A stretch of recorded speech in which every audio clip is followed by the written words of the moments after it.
Chicken hariyali কাবাব যে এত সহজে তৈরি করা যায় আপনি ভিডিও না দেখলে বুঝতে পারবেন না। ফার্স্ট আমি এখানে 5 কেজি লেগ বোনলেস, তার মধ্যে 2 টেবিল স্পুন একটু বেশি আদা রসুন পেস্ট দিয়ে দিচ্ছি, 1 টেবিল স্পুন একটু বেশি ধনিয়ার গুঁড়া এবং জিরার গুঁড়া দিয়ে দিচ্ছি।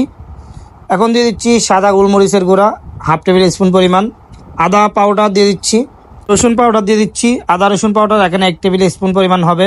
এরপরে সাদা লবণ দিয়ে দিচ্ছি, সাথে বিট লবণ, যতটুকু লবণ প্রয়োজন হয় দিবেন, সমস্যা নাই।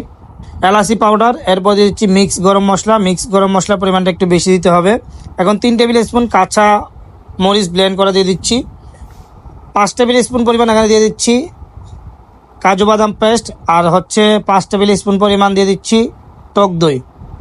এগুলি দেওয়ার পরে এখানে পালং শাক দিয়ে দিচ্ছি, পালং শাকটা আমি আগে থেকে সুন্দর করে বয়েল করে ব্লেন্ড করে নিচ্ছি, এটাও সেম 5 টেবিল স্পুন পরিমাণ দিয়ে দিচ্ছি। ধনিয়া পাতা পুদিনা পাতা মিক্স ব্লেন্ড করে দিয়ে দিচ্ছি 2 টেবিল স্পুন পরিমাণ মতো, হালকা একটু চাট মশলা এবং সরিষার তেল দিয়ে দিচ্ছি। এগুলি দিয়ে সুন্দর করে মিক্স করে নিতে হবে। একটু সময় নিয়ে ভালোভাবে মিক্স করে আপনারা আধা ঘন্টা বা 1 ঘন্টা রেস্টে রেখে দিবেন। আধা ঘন্টা পরে আপনাদের যাদের বাসায় কয়লা সিস্টেম আছে আপনারা শিকের মধ্যে গেঁথে কয়লার মধ্যে 10 থেকে 12 মিনিট সেঁকে নিলে হবে। আর যাদের বাসায় কয়লা সিস্টেম নাই আপনারা ফ্রাই প্যান বা কড়াইতে চুলার হিটটা একেবারে লো করে সরিষার তেল দিয়ে চিকেনগুলি ভেজে নেবেন। দেখেন কত সহজে হারিয়ালি কাবাবের রেসিপিটা শেয়ার করলাম। রেসিপিটা ভালো লাগলে অবশ্যই পেজটা ফলো দিয়ে সাথে থাকবেন। আল্লাহ হাফেজ।